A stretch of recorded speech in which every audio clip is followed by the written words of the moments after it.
नमस्कार, मैं रवीश कुमार। राष्ट्रीय राजधानी राज्य क्षेत्र अधिनियम 2023, जिसे दिल्ली सेवा विधेयक भी कहा जा रहा है, लोकसभा में पास होने के बाद राज्यसभा में पेश हुआ और पास हो गया। राज्यसभा की कार्यवाही के इंतजार के दौरान लोकसभा में बीजेपी सांसद रमेश बिधूड़ी के भाषण पर नजर पड़ी और मैं पढ़ने लग गया। उन्होंने सदन में मुख्यमंत्री के लिए जिन शब्दों और रूपकों का इस्तेमाल किया है, उससे एक सवाल पैदा होता है। अगर यही सब रूपक प्रधानमंत्री नरेंद्र मोदी के लिए इस्तेमाल हों तो क्या सदन की कार्यवाही में इन्हें रखा जाएगा या हटा दिया जाएगा?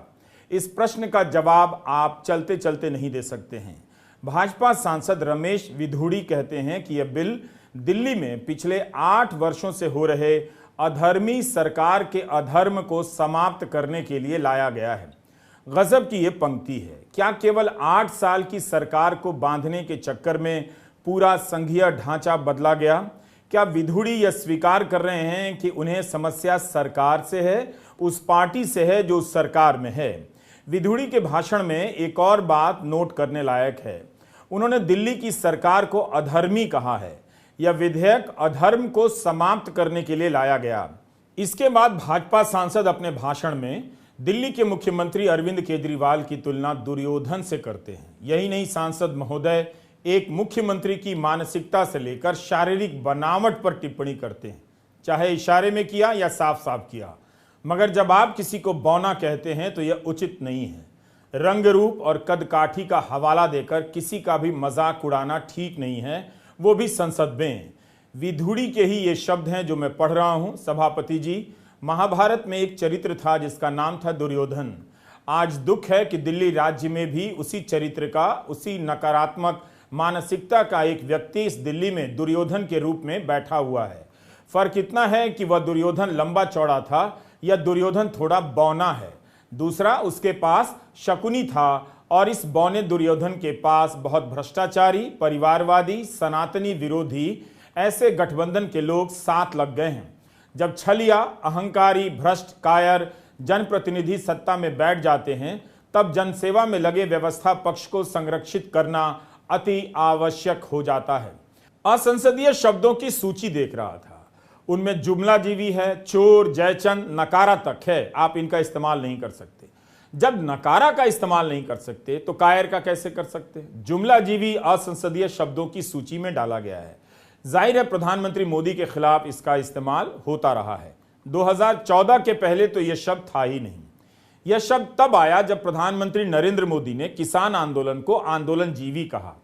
हमारे राजनेता बखूबी जानते हैं कि संसद के भीतर बोले जाने वाले शब्द अलग होते हैं, तभी तो असंसदीय शब्दों की सूची बनती है। जो शब्द संसद के भीतर मान्य नहीं है उसे आप सड़क पर तो बोल सकते हैं, मगर सड़क पर जो भी बोल सकते हैं उसे आप संसद में नहीं दोहरा सकते।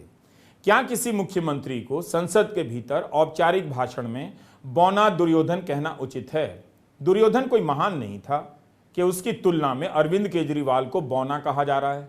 जाहिर है परोक्ष रूप से उनके छोटे कद पर टिप्पणी की गई जो किसी भी तरह से मर्यादित नहीं है।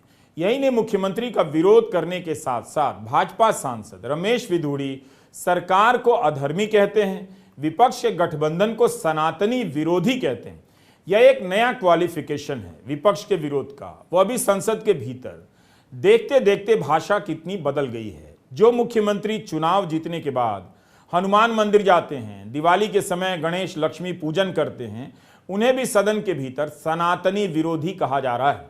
और यह सब कहा जा रहा है दिल्ली सेवा विधेयक के समर्थन में।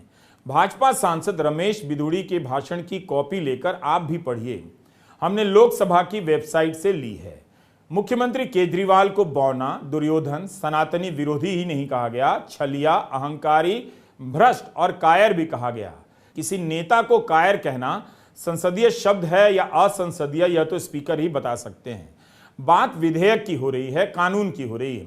भाषण के शुरुआती हिस्से से बिल के बारे में कम पता चलता है। सांसद महोदय मुख्यमंत्री के चरित्र के बारे में व्याख्या करते नजर आते हैं। रमेश बिधूड़ी सभापति को संबोधित करते हुए कहते हैं कि इस बौने दुर्योधन के चरित्र की विशेषता बताता हूं। कई बार बौने दुर्योधन का इस्तेमाल करते हैं, फिर गिनाते हैं कि अरविंद केजरीवाल ने दिल्ली में सीसीटीवी लगाने, वाईफाई लगाने, स्कूल से लेकर शौचालय बनाने को लेकर जो वादे किए थे पूरे नहीं किए। अब मैं रमेश विधुड़ी के भाषण का अगला हिस्सा पढ़ना चाहता हूं। वे कहते हैं कि सभापति जी, कृष्ण भगवान ने भी अहंकार में पड़े दुर्योधन को बार बार यह कहा था कि पांडवों को 5 ग्राम दे दो, और दुर्योधन ने बोला कि उन्हें एक सुई की नोक के बराबर भी नहीं दूंगा। उन्हें जनप्रतिनिधि के सेवा भाव के साथ काम करना चाहिए था, लेकिन बौना दुर्योधन क्या कहता है, मैं दिल्ली का मालिक हूं, ना खाता ना बही, जो यह कहे वह सही। वह कहता है कि मैं दिल्ली का मालिक हूं, इलीगल काम करने के लिए, अनैतिक और असंवैधानिक काम करने के लिए। सभापति जी, यह गुंडागर्दी, दादागिरी का परिचायक बन रहा है। बौना दुर्योधन कहना काफी नहीं था, अब सांसद दिल्ली के मुख्यमंत्री को सदन के भीतर गुंडागर्दी और दादागिरी का परिचायक बताने लगते हैं। रमेश विधुड़ी कहते हैं कि अरविंद केजरीवाल के पास एक भी विभाग नहीं है, यह इतना कायर है कि अपने ऑफिसरों से साइन कराता है। ऑफिसर मरने के लिए क्यों साइन करेंगे, मुख्यमंत्री क्यों नहीं साइन करेगा। इसके बाद वे कई बार कायर कहते हैं। यह आपको तय करना है कि सदन के भीतर आलोचना की भाषा सही है या नहीं। तब फिर आपको यह भी देखना चाहिए कि विधानसभा में मुख्यमंत्री केजरीवाल ने प्रधानमंत्री के लिए किस भाषा का इस्तेमाल किया है। =2 की थ्योरी लगाकर आप इसे सही तो कह देंगे, लेकिन सदन की गरिमा का क्या होगा, इसकी भी चिंता कीजिएगा। गृहमंत्री अमित शाह ने 2 सवालों के जवाब दिए लोकसभा में। एक, कि इस विधेयक को लाने का अधिकार है या नहीं केंद्र को, और क्या यह विधेयक सुप्रीम कोर्ट के आदेश के विरुद्ध लाया गया है। अमित शाह नियमों का हवाला देते हुए कहते हैं कि दिल्ली ना तो पूर्ण राज्य है, ना संघ शासित प्रदेश है, ना संघ शासित प्रदेश विद असेंबली है। यह राजधानी क्षेत्र है और संसद को किसी भी भाग के बारे में कानून बनाने का अधिकार है। कमाल की बात यह थी कि बीजेपी के नेता दशकों से दिल्ली को पूर्ण राज्य का दर्जा दिलाए जाने की मांग करते रहे। अमित शाह ने नेहरू, अंबेडकर और पटेल का नाम लेकर 2 बार गिनाया कि इन लोगों ने दिल्ली को पूर्ण राज्य का दर्जा दिए जाने का विरोध किया था। अब बीजेपी भी विरोध कर रही है। अमित शाह ने यह नहीं बताया कि उनकी पार्टी पूर्ण राज्य का दर्जा क्यों मांग रही थी और अब क्यों विरोध कर रही है। क्या नेहरू से सहमत होने के लिए? इसी तरह संसद भवन के उद्घाटन के समय सेंगोल को सही ठहराने के लिए, उसके आसपास कथाओं को बुनने के लिए नेहरू का सहारा लिया गया। शायद यह दूसरा मौका होगा जब नेहरू का हर बात में विरोध करने वाली बीजेपी नेहरू का इस्तेमाल कर रही थी। काफी ऐतिहासिक टाइप लगा। पूर्व केंद्रीय स्वास्थ्य मंत्री डॉक्टर हर्षवर्धन को 2013 में दिल्ली के मुख्यमंत्री पद का उम्मीदवार बनाया गया था। तब बीजेपी ने अपने घोषणा पत्र में कहा था कि दिल्ली को पूर्ण राज्य का दर्जा दिया जाएगा। कम से कम डॉक्टर हर्षवर्धन को ही दिल्ली में घूम घूम कर बताना चाहिए कि बीजेपी ने क्यों दिल्ली को पूर्ण राज्य का दर्जा देने की मांग और वादे को छोड़ दिया। उससे पहले 1993 में दिल्ली में बीजेपी की सरकार ने दिल्ली विधानसभा में पूर्ण राज्य की मांग का मुद्दा उठाया था और इस मांग को चुनावी प्रचार में शामिल किया गया था। अब बीजेपी पूर्ण राज्य का विरोध कर रही है, वह भी नेहरू और पटेल का नाम लेकर। यह भी याद रखना चाहिए कि वाईएसआर कांग्रेस ने लोकसभा में बिल का समर्थन करते हुए चेतावनी दी कि हम इसका समर्थन तो करते हैं, मगर उम्मीद भी करते हैं कि इसे कहीं और दोहराया नहीं जाए। तो इस तरह से समर्थन जुटाया गया। राज्यसभा में राघव चड्ढा ने 3 बातें प्रमुखता से कही हैं। राघव चड्ढा ने कहा कि यह बिल उपराज्यपाल को असीमित विवेकाधीन शक्तियां देता है। अभी तक राज्यपाल और उपराज्यपाल को मंत्रिमंडल की सलाह लेनी पड़ती थी। अफसरशाही को जुडिशियल अथॉरिटी बना देता है कि मंत्री का फैसला सही है या नहीं अफसर तय करेंगे। यह बिल जितनी अथॉरिटी और निगम है दिल्ली सरकार के पास, उनके चेयरमैन की नियुक्ति का अधिकार केंद्र को सौंप देता है। यह बिल पूरी तरह से अलोकतांत्रिक है। संविधान ये कहता है, और वाईवी चंद्रचूड़ साहब का AK Roy versus union of India एक बड़ा महत्वपूर्ण लैंडमार्क जजमेंट है, जिसने कहा कि ऑर्डिनेंसेस सिर्फ आपातकालीन और विषम परिस्थितियों में लाए जाएं। ऐसी कौन सी आपातकालीन और विषम परिस्थितियां आ गई कि आपको सुप्रीम कोर्ट के फैसले को 8 दिन के भीतर बदलना पड़ गया? दूसरा बिंदु, यह सुप्रीम कोर्ट का अपमान है। सुप्रीम कोर्ट के फैसले को 8 दिन के भीतर 5 जजों के संवैधानिक पीठ के सर्वसम्मति के फैसले को बदल के आज भारतीय जनता पार्टी ने एक मैसेज दिया है कि हम सुप्रीम कोर्ट को भी चैलेंज करते हैं, सुप्रीम कोर्ट के फैसले को भी नहीं मांगते, आपको जो ऑर्डर जारी करना है करो, हम चंद दिनों के अंदर ऑर्डिनेंस लाकर उस फैसले को बदल देंगे। सर, ये बिल सिर्फ संविधान का और लोकतंत्र का अपमान नहीं है, ये बिल लाल कृष्ण आडवाणी जी का, अटल बिहारी वाजपेयी जी का, मदन लाल खुराना जी का, सुषमा स्वराज जी का, अरुण जेटली जी का, सबका अपमान करने का और उनके 40 साल के संघर्ष को मिट्टी में मिलाने का काम करता है। सर, मैं माननीय गृह मंत्री जी का बयान लोकसभा में सुन रहा था। उन्होंने कहा कि नेहरू जी ने, पंडित नेहरू ने यह बात रखी थी कि दिल्ली को पूर्ण राज्य का दर्जा नहीं मिलना चाहिए। मैं माननीय गृह मंत्री जी से कहना चाहता हूं, नेहरूवादी मत बनिए, आडवाणीवादी बनिए, वाजपेयीवादी बनिए और दिल्ली को पूर्ण राज्य का दर्जा देने का आज आपके पास ऐतिहासिक मौका है। दिल्ली को पूर्ण राज्य का दर्जा दीजिए। यह बिल पार्लियामेंट्री अंडरमाइन करता है प्रिंसिपल्स ऑफ कलेक्टिव रिस्पॉन्सिबिलिटी को। भारत का संविधान कहता है सर कि परमानेंट एग्जीक्यूटिव और पॉलिटिकल एग्जीक्यूटिव मिलके लेजिस्लेचर के प्रति जवाबदेही होंगे। यह प्रिंसिपल ऑफ कलेक्टिव रिस्पॉन्सिबिलिटी है। इसमें से परमानेंट एग्जीक्यूटिव यानी कि अफसरशाही को छीनकर यह पूरी तरीके से कलेक्टिव रिस्पॉन्सिबिलिटी का प्रिंसिपल जिस पे सरकारें चलती हैं देश में, उसे ध्वस्त करता है। और आखिरी बिंदु संवैधानिक अपराध का, यह ट्रिपल चेन ऑफ अथॉरिटी को तार तार करता है sir. Triple chain of accountability यह होती है कि अफसरशाही की जवाबदेही मंत्री को, मंत्री की जवाबदेही लेजिस्लेचर को और लेजिस्लेचर की जवाबदेही जनता को। इसमें से अगर आप अफसरशाही हटा देते हो तो फिर जवाबदेही की जो ये ट्रिपल चेन ऑफ अकाउंटेबिलिटी है ध्वस्त हो जाती है। देखिए, दिल्ली एनसीटी का जो अमेंडमेंट बिल है, जो पहले ऑर्डिनेंस था, वो संविधान के खिलाफ है। संविधान में एक संशोधन ना लाके एक बिल से आपने एक एंट्री सर्विसेज को निकाल दिया है। सुप्रीम कोर्ट ने ये स्पष्ट रूप से कहा है कि दिल्ली सरकार की जुरिस्डिक्शन में है सर्विसेज, पर एक नया बॉडी बना के जिसमें अफसर बिठा दिए हैं और मुख्यमंत्री की क्षमता को कम कर दिया है। ये देश के फेडरलिज्म के लिए बिल्कुल ही एक खराब प्रेसिडेंट है, हम ये मानते हैं। और ये एक बार नहीं, मोदी सरकार बार बार अलग अलग तरीके से देश की क्षमता को कम करने की कोशिश राज्यों की क्षमता को कम करने की कोशिश कर रहे हैं। भाजपा सांसद रमेश बिधूड़ी मुख्यमंत्री केजरीवाल पर वादा पूरा न करने के आरोप लगा रहे हैं और खुद उनकी पार्टी भी तो जनता से किया गया वादा भूल रही है, पूर्ण राज्य की मांग से पलट रही है। तो क्या बीजेपी के खिलाफ संसद में कोई कानून लाएगा? अमित शाह ने कहा कि प्रॉब्लम ट्रांसफर पोस्टिंग के अधिकार का नहीं है, विजिलेंस को कंट्रोल में लेकर बंगला जो बना दिया है उसका सत्य छुपाना है। तो क्या इसके लिए यह बिल लाया गया है? क्या केंद्र के पास अन्य जांच एजेंसियां नहीं है जांच करने के लिए? क्या दूसरे राज्यों के मुख्यमंत्रियों और देश के प्रधानमंत्री के बंगले की भी जांच होगी कि इन लोगों ने उसकी सजावट पर कितना खर्च किया है, किन चीजों का इस्तेमाल किया है? क्या इस आधार पर उनके अधिकार ले लिए जाएंगे? मुख्यमंत्री केजरीवाल अगर भ्रष्टाचार कर रहे हैं तो क्या इसी आधार पर अधिकारियों पर उनके अधिकार कम कर दिए जाएंगे? जिस तरह से तमिलनाडु में राज्यपाल ने एक मंत्री को बर्खास्त कर दिया, फिर थोड़ी देर बाद अपना आदेश वापस ले लिया, कहीं ऐसा तो नहीं कि जो काम तमिलनाडु में नहीं हो सका वो दिल्ली में स्थायी तौर पर कर दिया गया? अमित शाह ने कहा लोकसभा में कि सुप्रीम कोर्ट की संविधान पीठ ने जो फैसला दिया है उसका इंटरप्रिटेशन कानून और मोरल दृष्टि से नहीं किया है। क्या यह गंभीर टिप्पणी नहीं है? संविधान पीठ ने अगर कानूनी और मोरल दृष्टि से ही इंटरप्रिटेशन नहीं किया है तो फिर क्या किया है? तो क्या कोर्ट की व्याख्या का मतलब ही नहीं? कोर्ट की व्याख्या नैतिक या कानूनी है या नहीं, यह सरकार तय करेगी या कोर्ट तय करेगा? लोकसभा में अमित शाह के भाषण से उन बातों पर खास रोशनी नहीं पड़ती है जिसे कोर्ट ने कहा। पता चलना चाहिए था उनके भाषण से कि सरकार क्यों उन बातों के विरोध में है। भाषण का बड़ा हिस्सा राजनीतिक टिप्पणियों में चला गया। सुप्रीम कोर्ट ने कहा था कि दिल्ली सरकार का सेवाओं पर कोई अधिकार ही नहीं है।